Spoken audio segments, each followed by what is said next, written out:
to Enlightenment of Change on webtalkradio.com. I'm your host, Connie Whitman, and I'm excited that you're joining us this week. So here's the deal, guys. You know, change, we hear that word, and I know sometimes we get that pit in the stomach or we become discombobulated that we don't know what the next step is.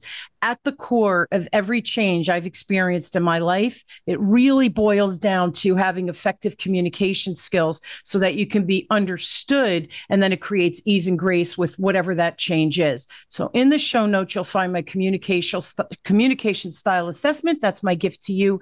And I hope it helps you navigate change, whatever that is in your life. Don't forget, you get the 2 reports. One will spotlight your natural communication superpowers.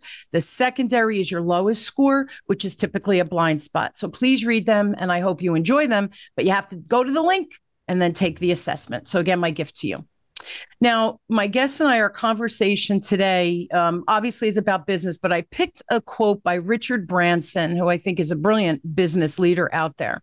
And he says, every success story is a tale of constant adaptation, revision, and change. And I know when I started the show, gosh, it's well over a decade ago, I remember asking a friend, because there was money involved, right? There's always money involved in everything. But I remember I was walking with a friend and I said, what do you think about me starting a podcast, right? What the heck did I know? And if it would be worth my time and money to host a show.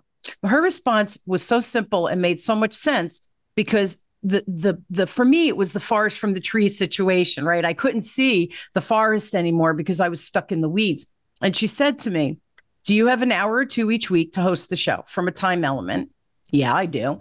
And will you be able to still pay your mortgage and put food on the table for the kids with the financial piece? And I said, yes. And then she said, worst case scenario, you waste the time and money.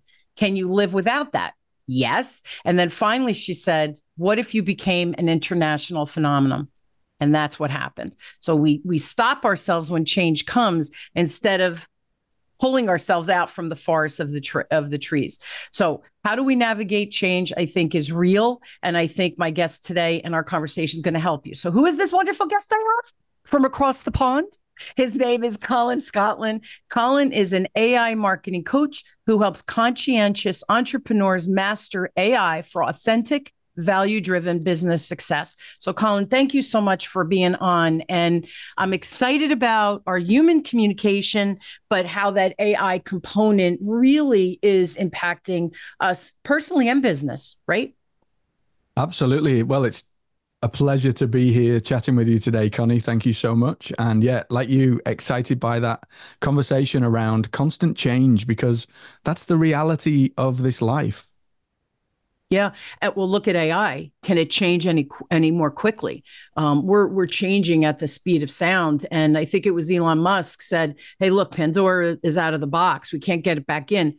Can our cognitive ability be able to keep up with it? So we need experts like you, I think, to show us how to be authentic and real and not just let the AI talk for us almost, right? Does that make sense? It makes total sense. And I think our default response in these situations, any situation where it's something uncertain, unknown, is the fear response. It's the, oh no, will it kill us, right? Will the rise of the robots bring Armageddon, Terminator style onto humanity?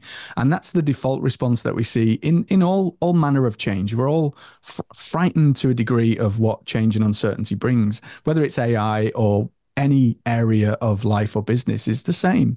Yeah. And so once we get past that default response of fear and the unknown, that's when we begin to see the actual possibilities and opportunities that this technology brings with it. And that's where I live, Connie, is in that space of seeing how and where AI can be not a replacement for the human, but an enhancement of the human, and something that allows us to get back to that human element that AI can never replace. AI can never replace emotion and emotional connection. It can never replace creativity and the human parts of being human. So for me, there's an exciting prospect that we get to do more of that.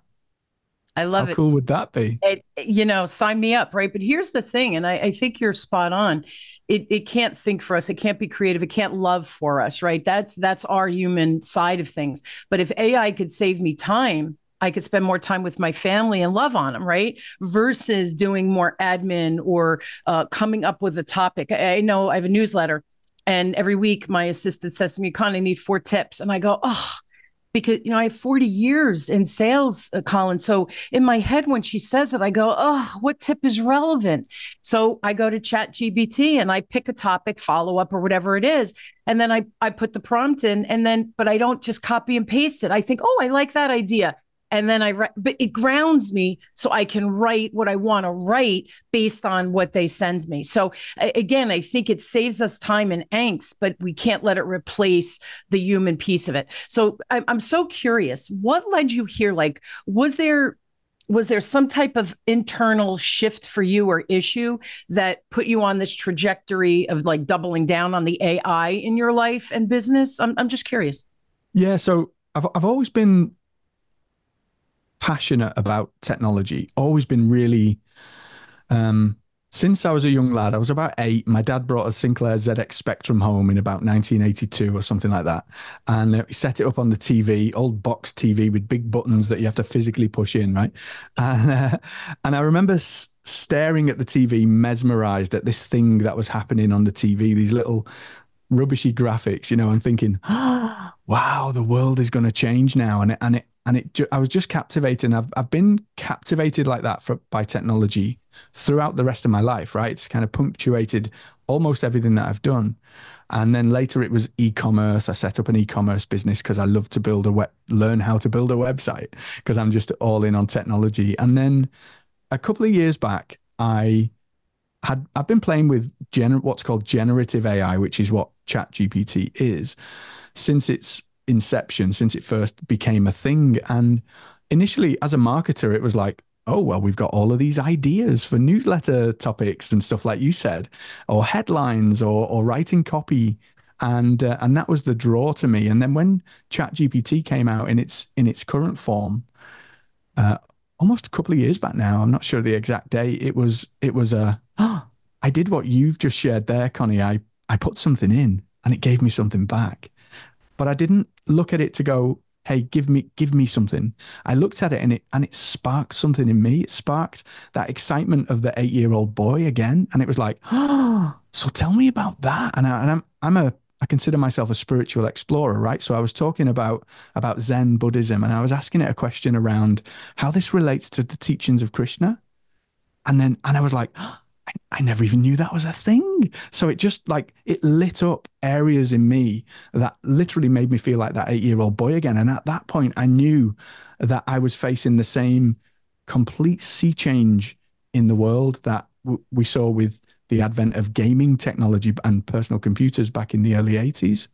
And it was at that point that I was like, this is going to change the world. So I'm just going to be all in from day one.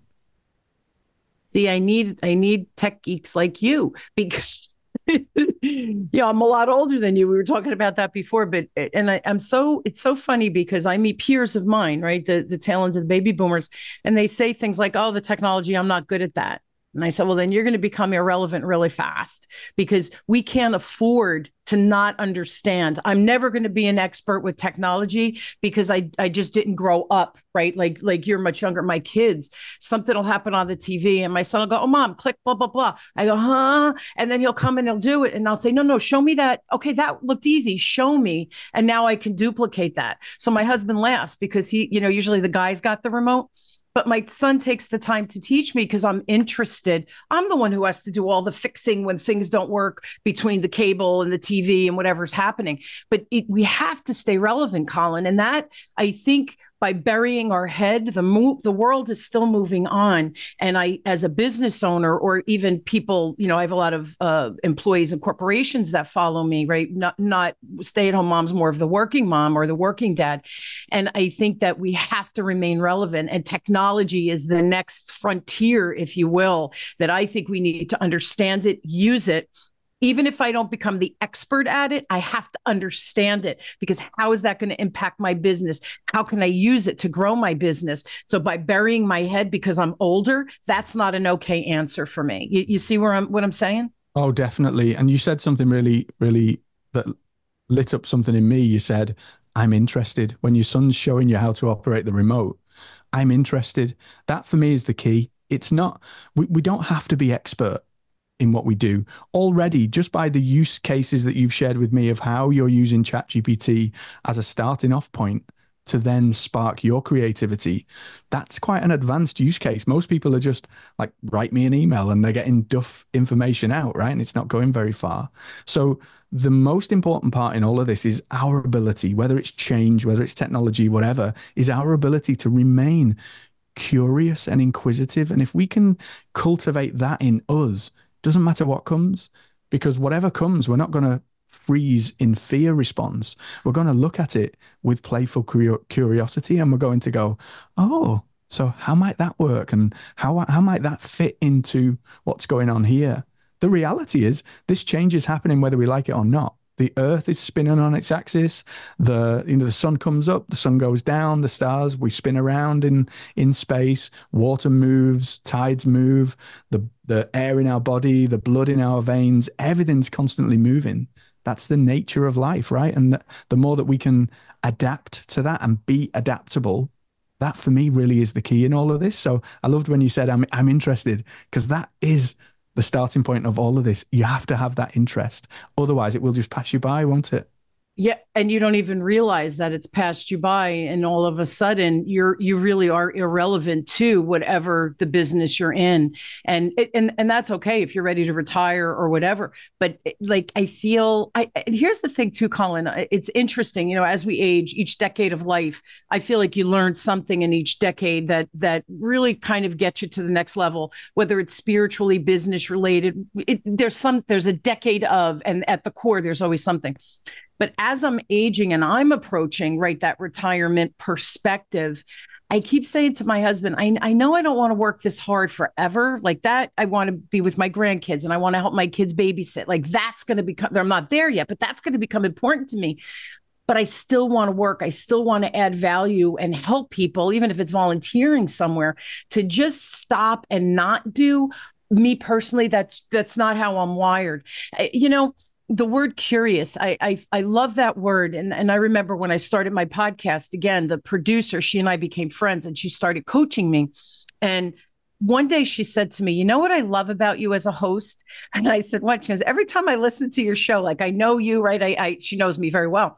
She said, every guest you approach with such curiosity that it's almost like a child comes out and you're all in with that guest, right? And just you lift the topic off the page. And that was like the best compliment she could have given me. And because it's sincere, I'm curious about Colin, who's, in England, and why you got into AI, and, that you're still a spiritual being, right? This human being, but you also have this expertise that I know my listeners can thrive from. So it's just that curiosity. I think we have to show up in life curious. And the other word you used was playful. I think it allows us to be like a child and say, oh my God, like tell me more. I didn't know that. And it becomes a fun conversation versus, all right, let me talk to Colin about AI now.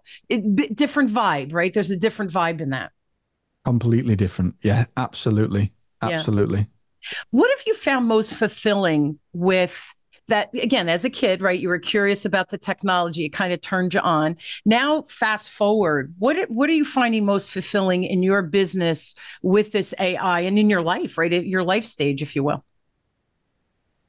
What's really interesting to me is that, I spent 9 years as a marketing coach before making a full switch over to AI. And now obviously I coach a lot of marketing stuff with AI. And I would work with somebody and we would have Zoom meetings week after week doing marketing work, right? Researching who their ideal client is and doing surveys and all, interviewing people, speaking to people to learn what their emotional drivers are, all of that marketing related stuff. And now I'm able, Connie, this is bizarre, right? I'm able to do a month's worth of coaching work in a single coaching session. That's the difference now, because we're able to, using the AI, interrogate and understand what drives people to make a decision to buy. And we're able to get insights that we could never get in a month of research. And I consider myself quite good at this work, right? And it brings up stuff that I would never have gotten to on my own. And so for me, when we're able to do those things, it's actually not that. It's seeing the light in the eyes of the person that we're doing that with. Like literally, they're like, and I see them bouncing in their seat, and they're like, oh no, you know. And I've done this with people who've like really seasoned people who've been in the game for like 30, 40 years, real seasoned professionals. And whenever I've done this, and it's literally a, you know, an instant thing, like literally seconds, they've been like, oh, you know, they're like that. They're aghast because they're going, I've been doing this for 30 years, and that is pretty spot on, pretty down, like absolutely accurate. It's phenomenal. Crazy. Here's the thing, though. The chat GBT, what you just described in my head popped in, good out, right? Because you understand the marketing, because you've been doing it for almost a decade. So you have the expertise of what to ask in the surveys, how to take that content and curate it into a usable whatever plan of attack for marketing, the verbiage to use, right? All of the things that you're an expert in. Now you have this tool that you can kind of overlay, and it amplifies and accelerates all, like you said, a month's worth of work in one coaching session. So how efficient you become. Now you can help more clients. You've just scaled. Now you're helping the client. They've just scaled in one session. Right. So, but see the good in, good out. My fear is that people who think they're good at something, I've been doing it for 6 months, so I'm an expert. No, you're not. If you're listening, no, you're not. In 6 months, you cannot be an expert on anything unless I'm missing something. I don't know. But Colin, that expertise is the good information out, because you understand what you're curating. You know what questions to ask, and then you're getting good analytics or get good metrics back out. And, you know, I've been in 40 years in sales. So I often say, like my example with the tips, I can't use it for the tips because I want it to be mine. It gives me a trigger to work from. So I'm up here, you know, guys, if you're on Apple or Spotify, I'm using my hand saying I'm above my head. And then Chat GBT is kind of where my nose is, right? So if I only use Chat GBT, I've devalued the wealth of stuff I bring to the table. If you're starting out, I think it could accelerate your lift up, right? Because you're getting good information to help your trajectory quicker. So I think we have to know the time and place to use it, and that description of how you use it with your clients, but you understand what you're asking and why. And then when this data or information comes out, you know how to help the business owner. So I want to make sure everybody understood that. It's because everybody's going, oh, I could do that for my marketing. Can you? Right? That's the big question. Can you? Do you have the expertise?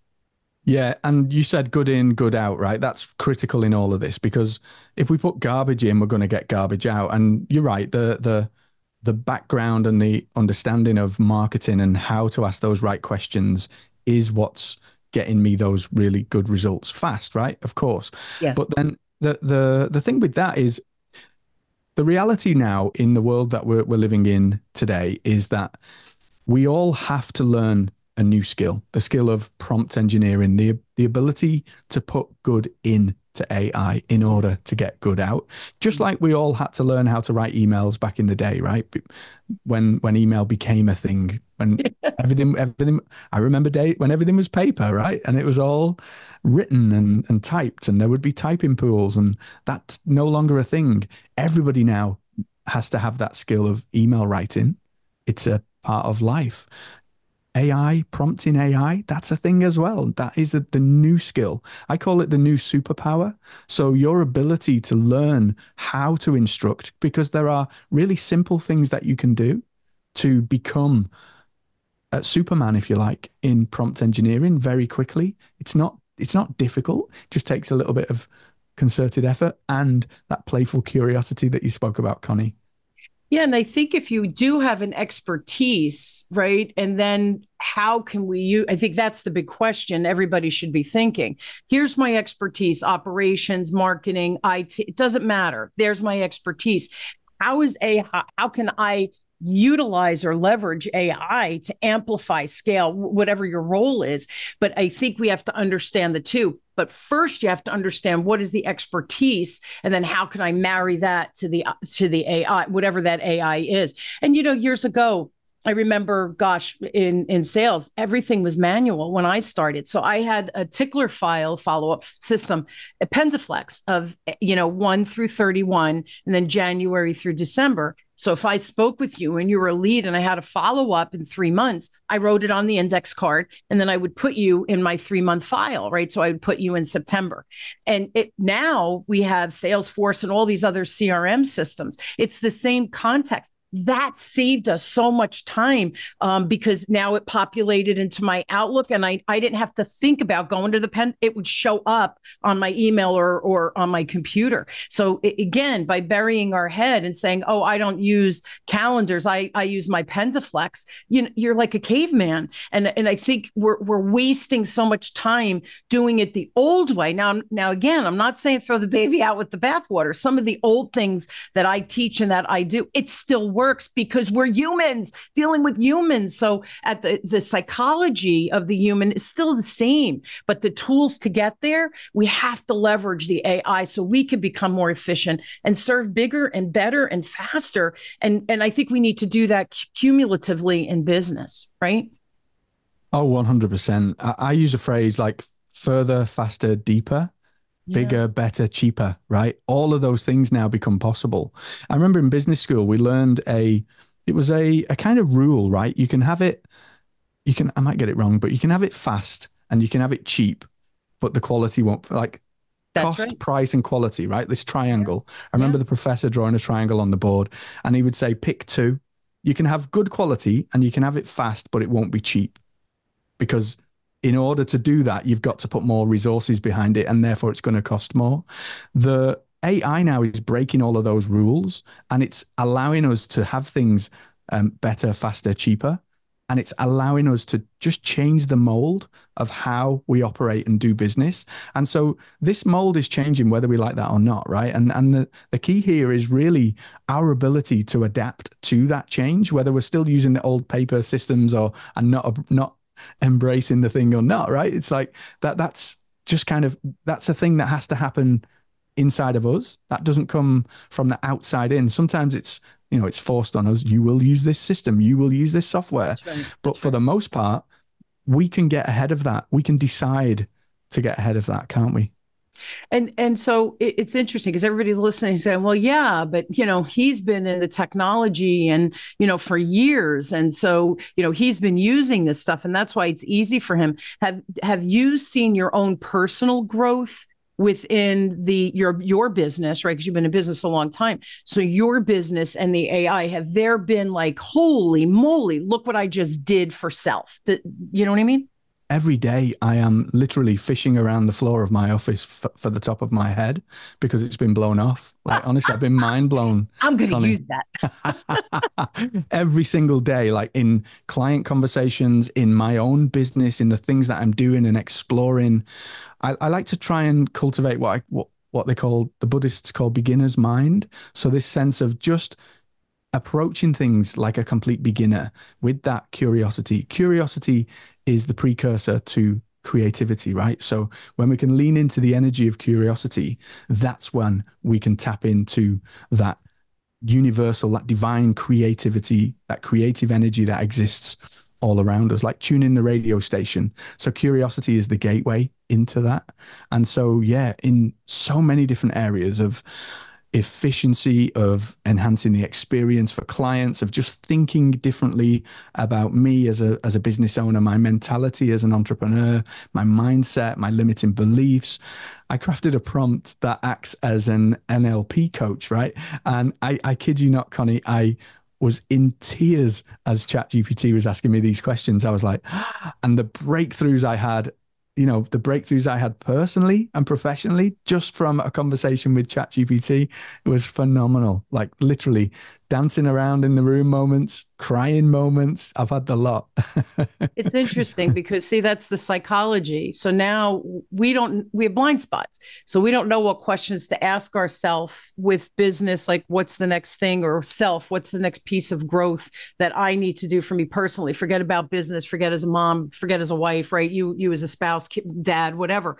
So I think that piece of the puzzle, being able to understand and just go in and play. But people are afraid. I don't know why, like ChatGPT or whatever these platforms, you put in a question and then you can ask a follow-up question, another follow-up. So you could start to dig pretty deep to get to the point. And I mean, you're one of the experts right now. So you're very efficient at going in and getting this very dynamic and real information back quickly, where maybe it'll take me 10 prompts, it'll take you one.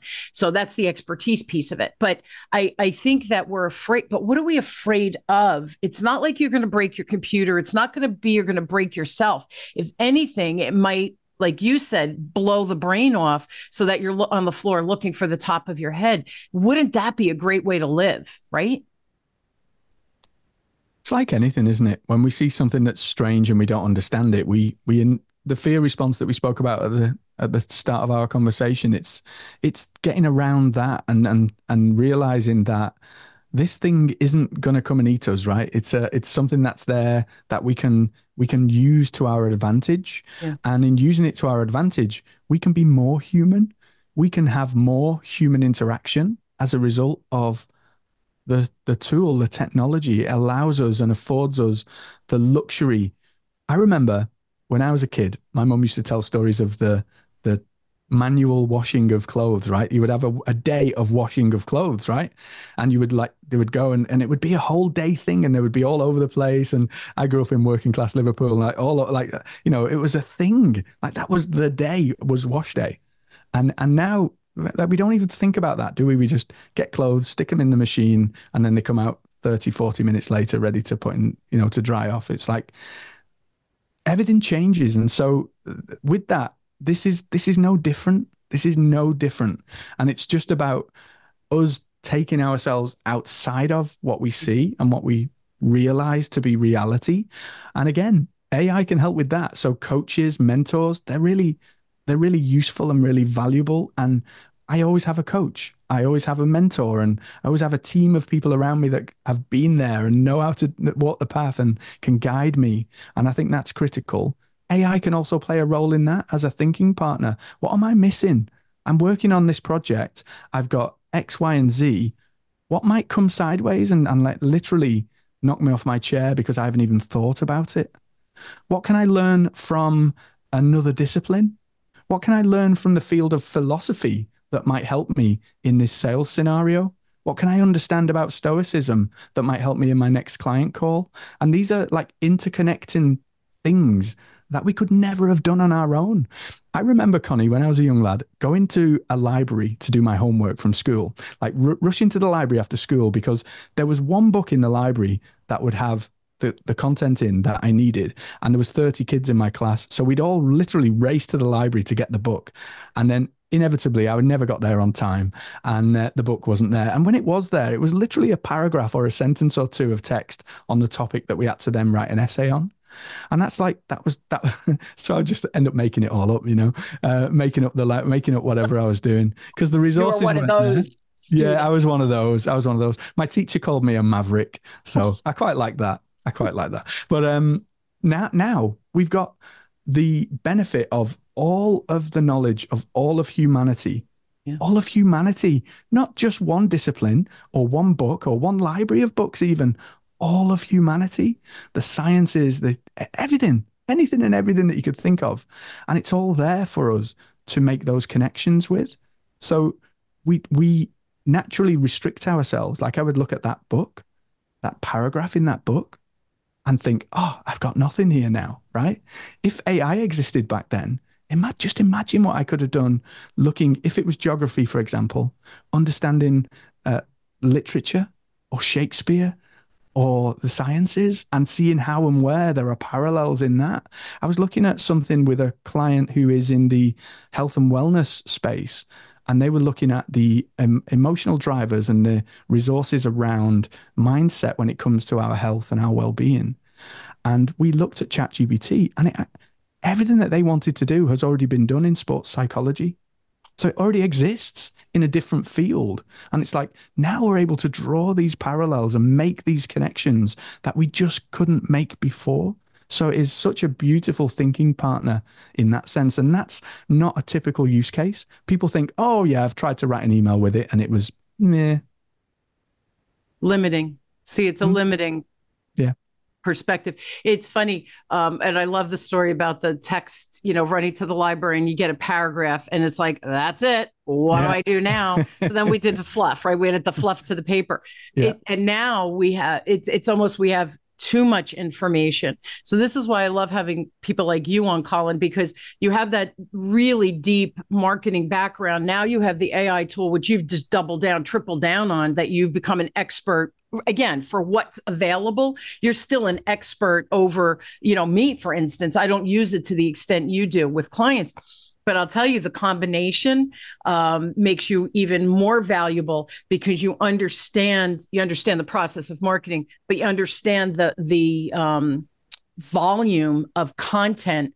Here's the thing. Okay, now I have this volume of content, but because of your expertise, you can extrapolate the key things, where somebody else, I might look at it and go, oh, now what do I do? So I have all of the answers. I don't even know how to now break it down so that I could create my business email, whatever it is that I'm looking to do. So that expertise, you see, your expertise is still needed even with the AI. And that's what AI is going to replace me.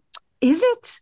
Is it? Yes. If you're a transactional or you're, click here, click there, maybe the AI, we could create an automated system to do it. But if you have an expertise like marketing, I don't care how you slice and dice it. AI is not going to replace all of what you just described that you're able to do with a client in one time versus over a month. So that efficiency, but you need the expertise, I think, to understand how to use and get that ChatGPT to work for us, not for us, meaning in our favor, not for us so I don't have to do the task, right? You still have that human component and I think everybody's forgetting that.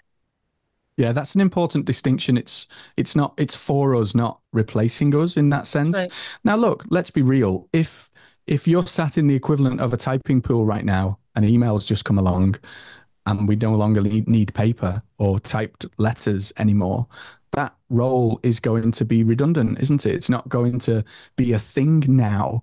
Sure. Just in the same way, those administrative tasks, that spending a day manually washing all your clothes, that's no longer a thing. It's the nature of life. Heraclitus says that a man can never step into the same river twice. And if you think about that, we put our foot into the river very carefully. We step out again. We put our foot in exactly the same place. The stones have moved. The water is now 500 yards downstream. The fishes are different. The air in our lungs is different. The planet is spinning in a different place in space and time. Everything is different. Everything is always different. It's the nature of our existence. And when we can appreciate that truly for what that is, that then allows us to go with that flow of the river and not try and fight against it. Doesn't mean that we're not mindful of ethics and privacy and all of these things that are super important. It means that we don't allow those things to stop us from embracing the technology and from doing what needs to be done in order to be skilled at using the technology. That's something that anybody can do regardless of age. It takes no more than 20 hours to become semi-skilled at something. You won't be a 10,000 hour expert, but you will be skilled enough and you will be ahead of most others in that area, whatever it might be. 20 hours, if you think about that, like 25, 30 minutes a day, like 5 days, you 3 hours, like times that by how many? 5 weeks? I don't know. My maths is not great, but 20 hours isn't a lot of time to actually get good at anything, and something that will not just stand you in good stead now, but it will carry you through. The ability to do those 20 hours, not the thing that you learn, the ability to do the learning is the thing that's Again, it goes back to curiosity and commitment. You have to be curious and then you have to do something. If you don't do anything differently, but you learned all about this AI, well, that's great. It's in your brain, but you're not using it. That makes me crazy that you see, and I, I'm sure you've met people like this. They're just constant students of learning, but they never take the learning and apply it. But they can recite to you a book, and then you ask them a question. Well, I don't know. And I remember I was in training once. Actually, it was one of my clients they had another vendor doing another partner doing something else other than the training I was doing. But anyway, I got feedback from the employees. They go, "We don't like him." And I said, "Why not? Like, different topic than mine." And it's because whenever we ask him a question, he goes, "That's not in the curriculum." He couldn't field a question. And I said, "Well, because, he's mindful of the time and he wants to make sure he gets through the curriculum. I'm trying to be respectful."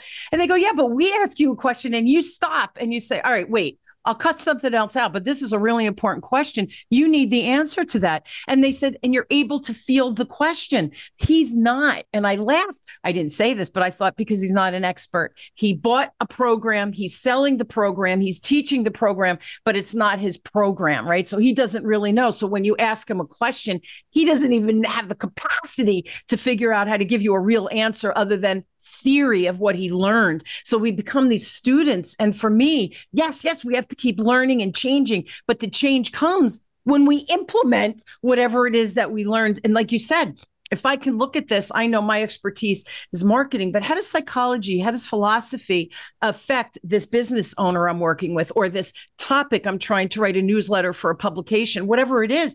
So you're taking these other disciplines so you can understand, but then your action of writing about it and connecting the dots for people, right? You're almost curating the content, but you have to have a brain. You have to have an expertise to be able to do that. It's just interesting. And last, I know we're out of time, but the last thing, I'm giggling. When ChatGPT came out, my younger son came down and he said, "Oh, Mom, people are writing books and they're getting paid for it." And now I wrote a book. And I said, "What?" And he said, "Yeah, they're using ChatGPT." This was a couple of years ago, it first came out.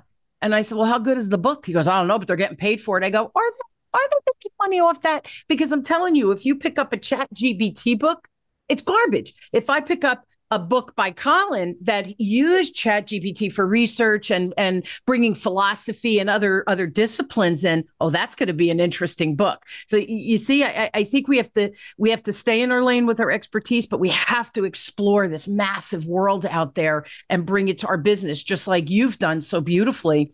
And it sounds like your clients are winning. So yay. Thank you so much. And I think what's really critical is what you've just said there is the actual application of it. So learning for learning's sake is futile, right? So learning and then applying that in your business, in your work, with colleagues, clients, whatever the scenario is for you, that's the key of all of this. Like, how do you then apply that? Well, how do you go and make a bigger difference in the world? That's the question I always ask. Like, how does this help me increase my impact? How does this help me help more people to help more people, And that's the key. Isn't that why we're here, right? We should be giving back, and then you get so much more just in our soul. Forget about it, but we make more money. It's so ironic because it's counterintuitive, right? What do you mean you want me to give it away? And somebody said to me once, "What if they steal your stuff?" I said, "They could steal my manuals. They're never going to be able to deliver it like I can because they don't have the stories I have. They don't have the experience I have. It's words on a page. Anybody could read from words on a page. How do you lift it off? How do you teach it? How do you help people digest so that now they can go forward and use it? So steal my stuff, whatever." We worry about the wrong stuff because nobody can deliver the way I can. Nobody can deliver the way you deliver, Colin, with your clients. So that's why people choose us to work with us, right? It's just life. It's very fascinating, my friend. So we're out of time, but listen, everyone, please, I know you need more Colin in your life. If you don't, I think you're missing the boat. So please go to the website. It's colinscotland.com. Of course, I will put this all in the show notes. If you have a question specific for email, for Colin directly, email him at colin@colinscotland.com. And I know you have an AI marketing little fun thing for my listeners as a free gift. Can you tell them about that? Yeah, it's something called an AI marketing power prompt. And in marketing, the most important thing is your unique positioning statement, like who you are, what you do, and what makes you different. And then the people that you serve, and then how you serve those people. It's kind of like the trifecta of marketing. And I've created a a prompt that will guide you to either creating that or refining that. It's called a power prompt, and it's available to download at colinscotland.com/power prompt. And I will put that in the show notes. Wow. Again, for my marketing execs, this could be a nice, easy tool to get you figuring out what the next thing is. And also for my business owners, that's a huge, huge help. Start to play with that. And then I'm assuming they'll get on your email list too, Colin. So you get a vibe of what he's all about. And then listen, if you need help, because, I have marketing executives, obviously I become friendly with them because when I train, I get to know everybody. It's just, I think we do better when we can build a culture versus me just going in with one little section. But anyway, the marketing, I know most of my corporations, they outsource stuff because again, they only have so much time in a day. Their level of expertise is to do whatever. But like with market research, they hire outside resources like yourself. So again, anybody listening, download the AI marketing power prompt, and that'll get you in Colin's world so that you could see what he's all about. And if he could be a great resource for you and whatever you're planning over the next year, 2 years, 3 years, whatever it might be. Colin, you're a joy. Thank you so much. And I love your boyish excitement with all of this and how you're taking your expertise and just, man, leveling it up. But not only for yourself, but for your clients. To me, that's just the coolest thing. I love what you're doing. Keep up the great work. And thanks so much for sharing with my my listeners. Cool topic today. Absolute pleasure. Thank you so much, Connie. Yeah, real pleasure. And I hope you will join me weekly as we question, build, and discover together, no matter where you are in change, whatever that means to you, your life, your business, your career, family. I hope that today, Colin and I provided some tips, ideas, strategy for you to pause and say, maybe go to ChatGPT, maybe download, well, you should download the AI prompt that Colin's sharing, but just pause for a minute and think about how you can use some of the tips, strategies, and ideas that Colin was kind enough to share with us today. Colin, thank you again for being on. A true delight today. Thanks. Just thanks a million. And you've been listening. My pleasure. And you've been listening to Enlightenment of Change with me, your host, Connie Whitman, on webtalkradio.com. I am truly inspired to have you on this journey of change and that you trust my guests and I to help you navigate and take the change and just make it a little bit easier. Life is hard enough. Can we choose things that make our life a little easier? Colin's AI tool might be the answer. I love you all. I will see you next week. Have a great one, everybody. Tune in. Thanks a million.